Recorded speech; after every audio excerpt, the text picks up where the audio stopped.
Vishwa Hindu Parishad general secretary advocate Anil വിളയിൽ കൂടി ചേരുന്നുണ്ട്. ശ്രീ അനിൽ വിളയിൽ, താങ്കൾ ഈ കോടതിയുടെ ഉത്തരവ് ശ്രദ്ധയിൽപ്പെട്ടിരുന്നോ? എന്താണ് താങ്കൾ കരുതുന്നത്? പെട്ടിരുന്നു തീർച്ചയായിട്ടും. വളരെ സങ്കടം തോന്നുന്ന ഒരു വാർത്തയാണ് ശബരിമലയുമായി ബന്ധപ്പെട്ട് പുറത്തു വന്നിരിക്കുന്നത്.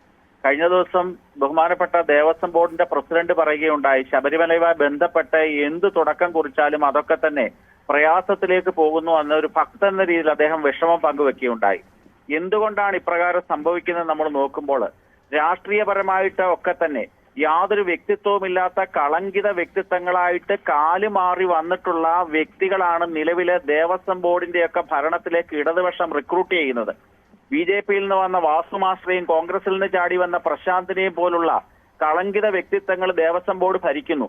അവര് നേതൃത്വത്തിൽ ഇരിക്കുമ്പോൾ ഇതിനപ്പുറവുമുള്ള കള്ളങ്ങളും മോശമായ പ്രവർത്തികളും ഒക്കെ ശബരിമല മാത്രമല്ല എല്ലാ ക്ഷേത്രങ്ങളിലും നടക്കുന്നുണ്ട് എന്നുള്ളത് ഏതൊരു ഭക്തനെ സംബന്ധിച്ചിടത്തോളം വേദന ഉളവാക്കുന്ന ഒരു സംഭവമാണ്.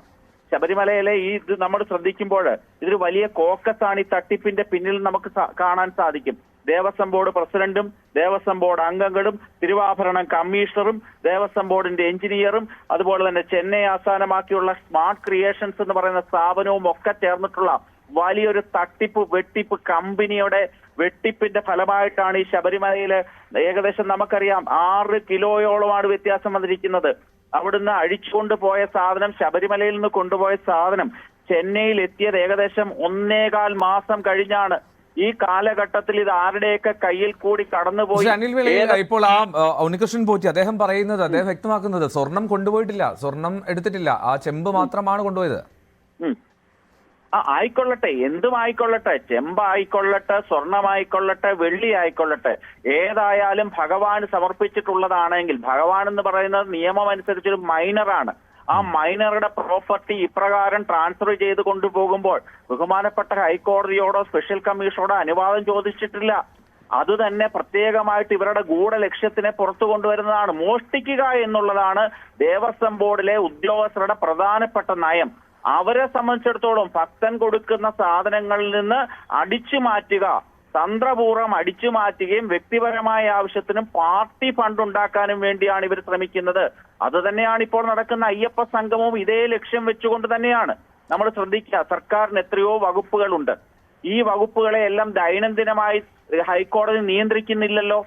എന്തുകൊണ്ടാണ് ഹൈക്കോടതി ദേവസ്വം ബെഞ്ച് രൂപീകരിച്ചുകൊണ്ട്, ഭരണഘടനയിലൊന്നും ഉള്ളതല്ലല്ലോ ദേവസ്വം ബെഞ്ച്, വനം നിയമപ്രകാരമുള്ളതാണെങ്കിൽ ശരി, ദേവസ്വം ബെഞ്ച് എന്തിനാണ് സ്ഥാപിച്ചിരിക്കുന്നത്? ഈ ദേവസ്വം ബോർഡിൽ നടക്കുന്നതെല്ലാം അഴിമതിയും തട്ടിപ്പും വെട്ടിപ്പും കള്ളവുമാണ് എന്ന് മനസ്സിലാക്കിയത് കൊണ്ട് ഒരു നിയന്ത്രണത്തിന് വേണ്ടിയാണ് ദേവസ്വം ബെഞ്ച് വന്നിരിക്കുന്നത്. പക്ഷേ ബഹുമാനപ്പെട്ട ഹൈക്കോടതി ജഡ്ജിമാരെ പോലും പറ്റിക്കത്തക്ക രീതിയിലുള്ള കള്ളന്മാരാണ് ഇന്ന് ദേവസ്വം ബോർഡ് ഭരിക്കുന്നത്. അല്ലെങ്കിൽ ഇപ്രകാരം സംഭവിക്കില്ല. ഇവരെ സംബന്ധിച്ചിടത്തോളം എല്ലാം മോഷണം ചെയ്ത് കൊണ്ടുപോവുക. ഇന്നലെ തന്നെ ആറന്മുള ക്ഷേത്രത്തിൽ നടന്നത് നമുക്കറിയാം. ഭഗവാന് സദ്യ വിളമ്പുന്നതിന് മുമ്പ് ദേവസ്വത്തിന്റെ ആൾക്കാരും ജനപ്രതിനിധികളോടെ ചേർന്ന് അവിടെ ആഹാരം സദ്യ വിളമ്പി എന്ന് പറഞ്ഞ ഒരു ഭക്തനെ സംബന്ധിച്ചിടത്തോളം എത്രമാത്രം ബുദ്ധിമുട്ടും പ്രയാസം ഉണ്ടാക്കുന്ന കാര്യമാണ്. ദിവസവും ആചാര ലംഘനം നടത്തുന്ന കക്ഷികളാണ് ശബരിമലയിൽ ഇപ്പൊ ആചാര സംരക്ഷണത്തിന് വേണ്ടി സംഗമം നടത്തുന്നത്. ദേവസ്വം വിജിലൻസ് ആണ് അന്വേഷിക്കേണ്ടത്. ആ അന്വേഷണത്തിൽ താങ്കൾക്ക് പ്രതീക്ഷയുണ്ട്? എന്താണ്? തീർച്ചയായിട്ടും അത് ദേവസ്വം വിജിലൻസ് അന്വേഷിക്കാന്ന് വെച്ചാൽ ഇവരുടെയൊക്കെ പങ്ക് പറ്റുന്നവരാണ് ദേവസ്വം വിജിലൻസിലെ ജീവനക്കാരും. ഇത് നല്ല ഒരു കേന്ദ്ര ഏജൻസിയെ കൊണ്ട് ഈ ദേവസ്വം ബോർഡുമായി ബന്ധപ്പെട്ട് നടക്കുന്ന സർവ്വ തരികടകളും അന്വേഷിക്കാൻ ഒരു സ്വതന്ത്ര ഏജൻസി തന്നെ വേണം. ദേവസ്വം വിജിലൻസ് അല്ല അന്വേഷിക്കേണ്ടത്. നമുക്കറിയാം ദേവസ്വം വിജിലൻസിലെ ഉദ്യോഗസ്ഥരൊക്കെ ദേവസ്വം ബോർഡുമായി ബന്ധപ്പെട്ട് സഹകരിച്ച് അവരുമായി ചെങ്ങാത്തം കൂടുന്ന വ്യക്തികളാണ്. അവരെ മാറ്റി നിർത്തിക്കൊണ്ട് ഹൈക്കോടതിയുടെ ചുമതലയിലുള്ള ഒരു സ്വതന്ത്ര അന്വേഷണ ഏജൻസിയെ ദേവസ്വം ബോർഡുമായി ബന്ധപ്പെട്ട എല്ലാ കാര്യങ്ങളും അന്വേഷിച്ചുകൊണ്ട് പ്രതികളെ കണ്ടെത്തി മാതൃകാപരമായി ശിക്ഷിക്കുക എന്നുള്ളതാണ് വേണ്ടത്. ഇതിനകത്തൊരു കോക്കസ് ഉണ്ട്. ആ ഉണ്ണികൃഷ്ണൻ പോറ്റിയുണ്ട്, സ്മാർട്ട് ക്രിയേഷൻസ് ഉണ്ട്, ദേവസ്വം ബോർഡ് ഉദ്യോഗസ്ഥരുണ്ട്. ഇവരെ സംബന്ധിച്ചിടത്തോളം ഈ കള്ളങ്ങൾ കാണിക്കുക, അക്ഷരാഭ്യാസം ഇല്ലാത്ത കള്ളന്മാരാണ് ഇന്ന് ദേവസ്വം ഭരിക്കുന്നത്. കഴിഞ്ഞ ദിവസം ശ്രീകണ്ഠേശ്വരം ക്ഷേത്രത്തിൽ എഴുതിയൊരു രസീത് നോക്കൂ. ഒരു അക്ഷരാഭ്യാസമുള്ള ഒരു ഉദ്യോഗസ്ഥൻ പോലും എഴുതാത്ത രസീത്. എത്ര മോശമാണ്. അതുകൊണ്ട് ദേവസ്വം ബോർഡ് നിലവിൽ ഭരിക്കുന്നത് അക്ഷരാഭ്യാസമില്ലാത്ത കാലുമാറികളായിട്ടുള്ള കള്ളന്മാരാണ് കേരളത്തിലെ 3 ദേവസ്വം ബോർഡുകളും ഭരിക്കുന്നത്. അതുകൊണ്ട് ശക്തമായ നടപടി ഇവർക്കെതിരെ ഉണ്ടാകേണ്ടതുണ്ട്. സ്വതന്ത്രമായ ഒരു ഏജൻസി ഇക്കാര്യങ്ങൾ അന്വേഷിക്കുകയും വേണം. ഇത് ഈ എല്ലാ കാര്യങ്ങളിലും ഈ കള്ളത്തരം മുഴച്ചു നിൽക്കുകയാണ്. ശരി, അതാണ് VHPയുടെ നിലപാട്. രാഹുൽ ഈശ്വർ ചേരുന്നുണ്ട് സമയത്ത്. രാഹുൽ, ഈ മാനദണ്ഡങ്ങൾ പാലിക്കാതെ അങ്ങനെ സ്വർണ്ണപ്പാളി അങ്ങനെ ചെന്നൈയിലേക്ക് കൊണ്ടുപോകാനൊക്കെ കഴിയുമെന്ന് താങ്കൾ കരുതുന്നുണ്ടോ? രണ്ട് കാര്യങ്ങളുണ്ട്. ശ്രീ അനിൽ പറയുന്നതിന് ഒരുപാട് കാര്യങ്ങൾ വിയോജിക്കുന്ന ഒരു വ്യക്തിയാണ് ഞാൻ. പക്ഷെ അദ്ദേഹം പറയുന്നതിൽ ഒരു കാര്യത്തിൽ ഒരു മെറിറ്റ് ഉണ്ട്. ആ മെറിറ്റ് എന്ന് പറഞ്ഞാൽ ദേവസ്വം ബോർഡിന്റെ വിജിലൻസ് ഇത് അന്വേഷിച്ചാൽ പോരാ. സ്വതന്ത്ര ഏജൻസിയോ ബഹുമാനപ്പെട്ട ഹൈക്കോടതിയുടെ മേൽനോട്ടത്തിലുള്ള ഒരു അന്വേഷണവും ഈ വിഷയത്തിൽ ആവശ്യമാണ്. കാര്യം ഇതെല്ലാം ഭക്തരുടെ വികാരങ്ങളെ ബാധിക്കുന്ന, കോടിക്കണക്കിന് ഭക്തർക്ക് അവരുടെ മനസ്സിന് മുറിവേൽപ്പിക്കുന്ന ഒരു കാര്യമാണ്. ഇപ്പോൾ ലഭ്യമായ വിവരങ്ങൾ എന്തൊക്കെയാണ്? ശബരിമലയിലെ ദ്വാരപാലക ശില്പങ്ങളുടെ സ്വർണ്ണപ്പാളികളുടെ അറ്റകുറ്റപ്പണി ഈ നിയമനിർദ്ദേശം തുടരാമെന്ന് ഹൈക്കോടതി പറഞ്ഞു. ഈ പണി പൂർത്തിയാക്കിയാൽ എന്ത് സംഭവിച്ചു? ഇതിൽ അതായത് സ്വർണം പൂശിയ വിവരങ്ങളിൽ അവ്യക്തതയുണ്ടെന്ന് ദേവസ്വം ബെഞ്ച് നിരീക്ഷിച്ചിട്ടുണ്ടല്ലോ. സ്വർണ്ണപ്പാളി നിർമ്മാണത്തിന് എത്ര സ്വർണം വരെ ഉപയോഗിച്ചു തുടങ്ങിയ കാര്യങ്ങൾ വേണം. രണ്ട്, ഈ ചില പാളികൾ പുതിയ വെളിപ്പെടുത്തലായി ശ്രീ സ്പോൺസറായ ഉണ്ണികൃഷ്ണൻ പോറ്റി പറയുന്നത് 3 പവനിൽ പൊതിഞ്ഞ 2 പീഠങ്ങൾ കാണാനുണ്ട് എന്ന് തന്നെയല്ലേ? അപ്പൊ ഇത്തരം കാര്യങ്ങളിൽ ഒരു ക്ലാരിറ്റി കൊണ്ടുവരണ്ടേ? ശബരിമലയിലെ സ്വർണ്ണപീഠങ്ങൾ എവിടെ? ഓർക്കുക, അതിന് സ്വർണത്തിന്റെ മൂല്യമല്ല, ഭഗവാൻ അയ്യപ്പന്റെ മൂല്യമാണുള്ളത്. ശബരിമലയുടെ ഒരു പ്രത്യേകത കൂടി പറയാം ഒരു വിശ്വാസി എന്ന നിലയിൽ.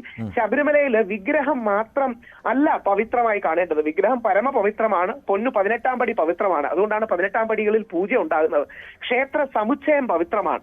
അവിടെയാണ് നമ്മുടെ ശബരിമല അയ്യപ്പസ്വാമിയും മാളികപ്പുറവും വാവരും ഒക്കെയുള്ള ആ ക്ഷേത്ര സമുച്ചയം തന്നെ സേക്രഡ് ആണ്. It's a part of our worship.